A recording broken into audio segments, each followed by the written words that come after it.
ബാംഗ്ലൂരും മൈസൂറും ഇനി മംഗളൂരൊക്കെ പഠിക്കുന്ന കുട്ടികൾ 100% ഇങ്ങനെയാണെന്ന് അല്ല ഞാൻ പറഞ്ഞു വരുന്നത്.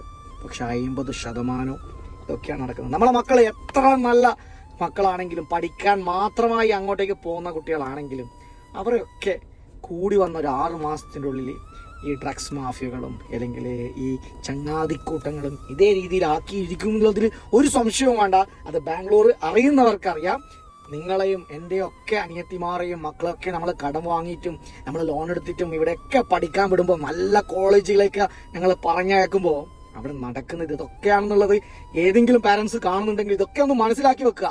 കോളേജിൽ പഠിപ്പുണ്ടെന്ന് മാത്രം നോക്കിയാൽ പോരാ, അവിടെ എങ്ങനെയൊക്കെയാണ് അവർ ജീവിക്കുന്നത്, അല്ലെങ്കിൽ ഹോസ്റ്റലുകൾ എങ്ങനെയാണ്, ഏത് പായിരാക്കും ഇറങ്ങിപ്പോവാ, എപ്പോൾ വേണമെങ്കിൽ കയറി വരാം എന്ന രീതിയിലുള്ള ഹോസ്റ്റലുകളാണെങ്കിൽ അവിടെ വിടാതിരിക്കുക. നമ്മുടെ കുട്ടികൾ എത്ര നല്ല കുട്ടികളാണെന്ന് പറഞ്ഞാലും ഇന്നത്തെ ലഹരി മാഫിയ അത് ഇതിനായിട്ട് മെനക്കെട്ടിരിക്കുന്നുണ്ട്.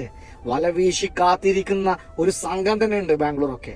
അത് അറിയുന്നവർക്കറിയാം. ഇത് ഞാൻ പറഞ്ഞെന്ന് വിചാരിച്ചിട്ട് എന്നെ പൊങ്കാലിട്ടിട്ടൊന്നും കാര്യമില്ല. എനിക്ക് വ്യക്തമായിട്ടുള്ള അറിവിന്റെ അടിസ്ഥാനത്തിൽ തന്നെയാണ് ഞാനിത് പറയുന്നത്. അപ്പം നമ്മൾ ശ്രദ്ധിച്ചാലേ നമ്മളെ മക്കൾ ഇതേ രീതിയിലുള്ള ഇതേ സംഘത്തിൽ പോയി പെടാതിരിക്കുമെന്ന് മാത്രം ഓർമ്മിപ്പിക്കാനുള്ളൂ.